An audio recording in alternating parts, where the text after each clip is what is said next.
નમસ્કાર કોન્ટ્રાક્ટ કર્મચારી, આઉટસોર્સિંગ કર્મચારી અને દૈનિક વેતન કર્મચારી મિત્રો, સ્વાગત છે તમારું આપણી આ યુટ્યુબ ચેનલમાં જેનું નામ છે ગુજરાતી જીકેની જમાવટ. તો આપ સૌ જાણો છો તે પ્રમાણે સુપ્રીમ કોર્ટ દ્વારા ગત વર્ષ 2024માં કોન્ટ્રાક્ટ કર્મચારીઓની તરફેણમાં ઐતિહાસિક ચુકાદો જાહેર કરવામાં આવ્યો હતો, જેમાં 5 વર્ષ કે તેથી વધુ સમયથી કોઈપણ એક જ જગ્યા પર સમાન કર્મચારી એટલે કે કાયમી કર્મચારીના સમાન કામ કરતા હોય તેવા તમામ કોન્ટ્રાક્ટ, આઉટસોર્સિંગ કે દૈનિક વેતન કામદારોને કાયમી કરવા માટે કેન્દ્ર સરકારો અને વિવિધ રાજ્ય સરકારોને આદેશ આપ્યો હતો.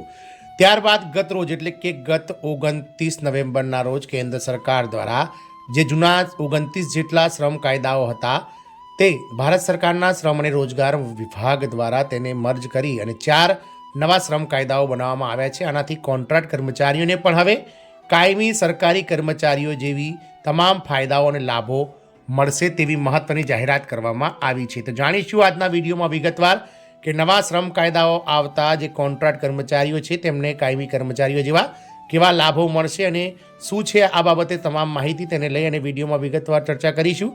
તો વિડીયોના અંત સુધી આપ બન્યા રહેશો. જો ચેનલમાં આપ નવા સબસ્ક્રાઈબર હોય તો અમારી ચેનલને સબસ્ક્રાઈબ કરવાનું ભૂલશો નહીં.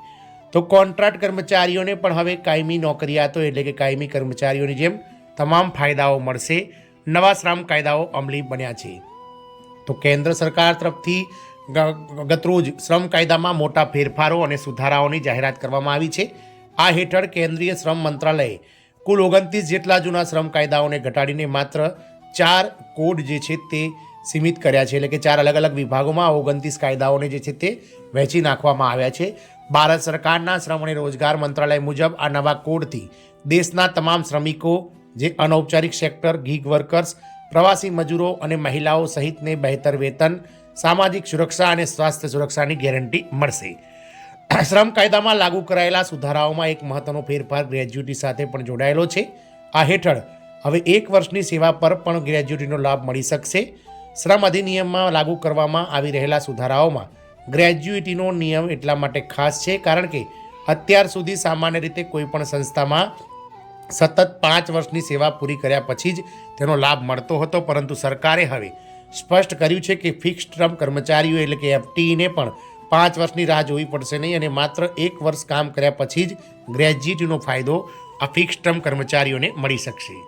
નવા નિયમોમાં આ સ્પષ્ટ કરવામાં આવ્યું છે કે ફિક્સ્ડ ટર્મ કર્મચારીઓને કાયમી કર્મચારીઓ સાથે જોડાયેલા તમામ પ્રકારના ફાયદા મળશે, જેમાં રજાથી લઈને મેડિકલ અને સોશિયલ સિક્યુરિટી સુધીનો સમાવેશ થાય છે. તેમને કાયમી સ્ટાફની બરાબર પગાર આપવાની સાથે જ સુરક્ષાને પ્રોત્સાહન મળશે. સરકારનો ઉદ્દેશ્ય કોન્ટ્રાક્ટ પર કામ ઘટાડવાની સાથે ડાયરેક્ટ હાયરિંગને પ્રોત્સાહન આપવાનો છે. અત્યાર સુધી એવી અપેક્ષા હતી કે ગ્રેજ્યુટી માટેની પાત્રતા મર્યાદાને સરકાર 5 વર્ષથી ઘટાડીને 3 વર્ષ કરવા પર વિચાર કરી રહી છે, પરંતુ સરકારે કર્મચારીઓને મોટી ભેટ આપતા તેને ઘટાડીને માત્ર 1 વર્ષ ન્યૂનતમ કરી દીધી છે. આમ અલગ અલગ શ્રમ કાયદાઓ જે 29 જેટલા જૂના કાયદાઓ હતા તેને 4 કોડમાં જે છે તે વિભાજિત કરી અને કેન્દ્ર સરકાર દ્વારા જે શ્રમ અને રોજગાર મંત્રાલય છે તેમણે દેશભરના કરોડો કર્મચારીઓ માટે નવી આશાનું કિરણ જન્માવ્યું છે. ત્યારે દેશભરના અલગ અલગ વિભાગો, જેમાં કેન્દ્ર સરકાર હોય કે રાજ્ય સરકારના અલગ અલગ વિભાગો હોય, તેમાં જે કોન્ટ્રાક્ટ કર્મચારીઓ, ગીગ વર્કર્સ કહી શકાય, આઉટસોર્સિંગ કર્મચારીઓ, દૈનિક વેતન કર્મચારીઓ કે જેઓ ઘણા લાંબા સમયથી જે છે તે નોકરી કરી રહ્યા છે, તેમને આશા હતી કે સરકાર તેમની આ રાવ સાંભળશે અને સરકારે આખા કોન્ટ્રાક્ટ કર્મચારીઓને પણ હવે જે છે તે 1 વર્ષની નોકરી બાદ પણ ગ્રેજ્યુટી ચૂકવવાને લઈ અને મહત્વનો નિર્ણય લીધો છે. આનાથી દેશભરના કરોડો કોન્ટ્રાક્ટ કર્મચારી, આઉટસોર્સિંગ કર્મચારીઓમાં જ્યારે કે હર્ષોલ્લાસની લાગણી વ્યાપી ગઈ છે. જય હિન્દ, અસ્તુ.